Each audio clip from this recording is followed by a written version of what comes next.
जब घरों में छोटे बच्चे होते हैं तो परिजनों को उनकी चिंता होती है।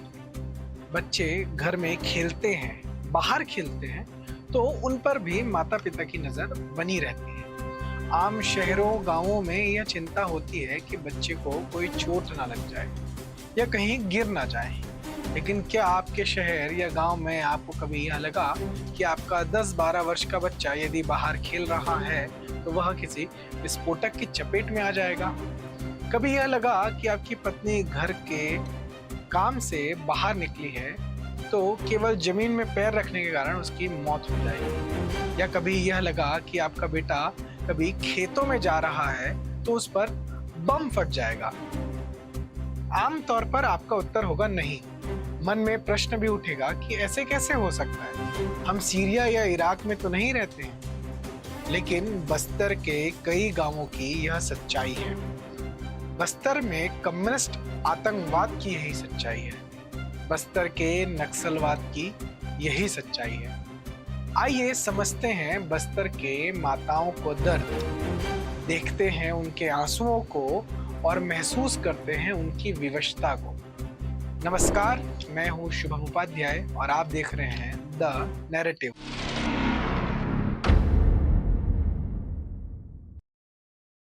Bastar the Naxal story film में एक डायलॉग है कि आखिर बस्तर की माएं करे तो क्या करें।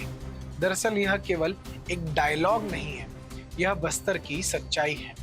बस्तर में माओवादियों के आतंक का सबसे बड़ा कहर किसी ने झेला है तो वो है बस्तर की माएं।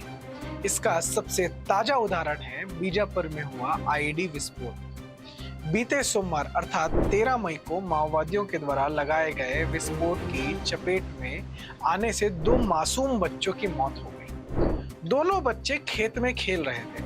इसी दौरान उन्हें यूबी जेल का एक सेल दिखाई दिया, जिसे बच्चों ने खिलौना समझकर उठा लिया या उसमें पत्थर मारा।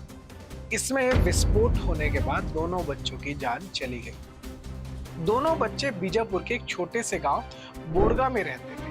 उनकी आयु मात्र 11 और 13 वर्ष थी। दोनों जनजाति परिवार से थे। दोनों की मौत माओवादियों के द्वारा लगाए गए विस्फोटक से हुई है। अब आप विचार कीजिए कि कम्युनिज्म का यह कैसा आतंकवाद है जो छोटे छोटे बच्चों को भी निगल रहा है। कल्पना कीजिए उस माँ पर क्या बीत रही होगी जिसने केवल खेलने के लिए बच्चों को बाहर भेजा था। यह सोचिए कि उस पिता की क्या स्थिति होगी जिसके दोनों बच्चे माओवादी आतंक की भेंट चढ़ गए। इसलिए मैंने पूछा था कि जब हमारे आसपास के बच्चे शहरों या गांवों में बाहर खेलते हैं तो हम उन्हें लेकर कैसा डर होता है? क्या यह डर विस्फोटक का होता है? जी नहीं। लेकिन बस्तर के इन गांवों में यहाँ की जनजाति माताओं के डर का क्या?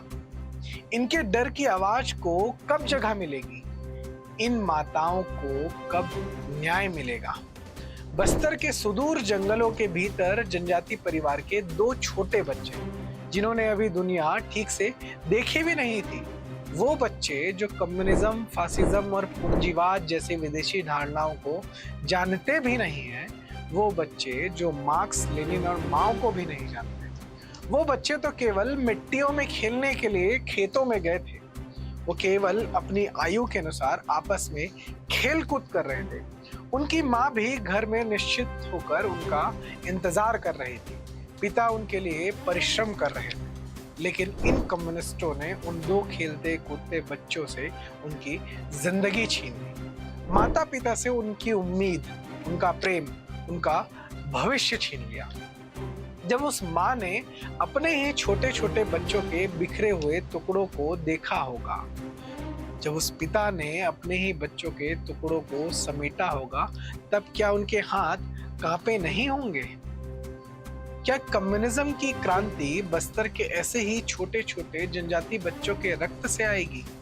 दरअसल इस प्रश्न का उत्तर बरसों से हमारे सामने है। बस अंतर यह है कि हम इस सच्चाई को देखना नहीं चाहते।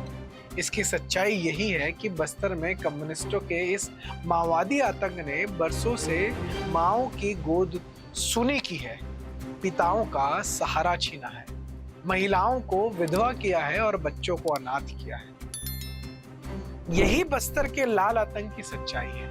यही कम्युनिज्म के विचार की सच्चाई है। और माओवादी हिंसा से पीड़ित, प्रताड़ित और उस हिंसा का जो पीड़ा झेल रहे जो वहां के जनजाति समाज है, वह कराह कराह कर चीख रहा है, लेकिन उसकी चीखें बस्तर से बाहर नहीं जा रही। उसकी चीखें दिल्ली के मीडिया में बैठे, स्टूडियो में बैठे पत्रकारों तक नहीं जा रही हैं।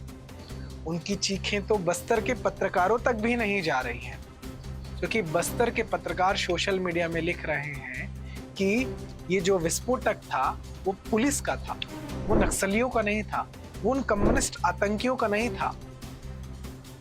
और जब पुलिस इसको स्पष्ट बता रही है, पुलिस के एसपी, सुपरिटेंडेंट ऑफ पुलिस जिला के, वो बता रहे हैं कि ये नक्सलियों के द्वारा लगाए गए विस्फोटक थे, बावजूद इसके बस्तर के कुछ तथाकथित यूट्यूब के पत्रकार बता रहे हैं कि यह पुलिस के द्वारा डाला गया, फेंका हुआ विस्फोटक था। यह कैसा नैरेटिव है जो बस्तर की माओ से उनके बेटे को छीन लेने के बाद भी उनकी हत्या, या हम कहें कि उनकी मृत्यु से भी नैरेटिव गढ़ा जा रहा है।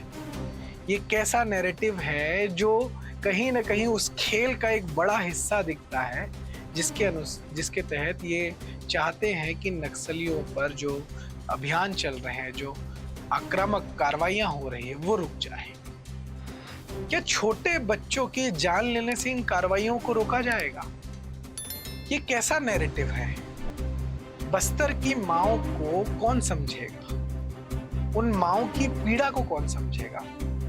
जिन माओ ने अपने बच्चों को इस माओवादी, इस कम्युनिस्ट आतंक के कारण खो दिया, उन माओ के दर्द को कौन समझेगा?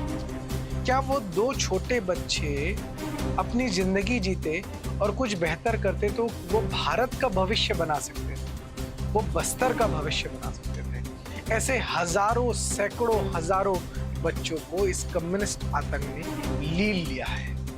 ऐसे सैकड़ों, हजारों माएं हैं जो आज अपने बेटे की मृत्यु और अपने बेटे की जो स्मृति है उसको याद कर के रो रही हैं, और जो कम्युनिस्ट आतंकी भेद चढ़ चुके हैं। ऐसे माओ के न्याय के लिए आवाज उठनी चाहिए। ऐसे माओ के लिए दिल्ली के टीवी स्टूडियो में डिबेट होनी चाहिए। ऐसे माओ के लिए छत्तीसगढ़ और बस्तर से लेकर दिल्ली तक लोगों को लिखना चाहिए। हम द नैरेटिव में ऐसी ही स्टोरीज, ऐसे ही आपको आश्चर्यचकित कर देने वाली स्टोरीज हम लेकर आते रहेंगे। यह एक ऐसी कहानी है जो ना सिर्फ संवेदनशील है, बल्कि हम सभी के लिए विचारणीय है कि आखिर ये कम्युनिज्म का विचार और कितने बच्चों की जान लेकर क्रांति के सपने दिखाएगा। यह थी द नैरेटिव की एक्सक्लूसिव स्टोरी। ऐसे ही स्टोरीज को देखने के लिए आप देखते रहें द नैरेटिव।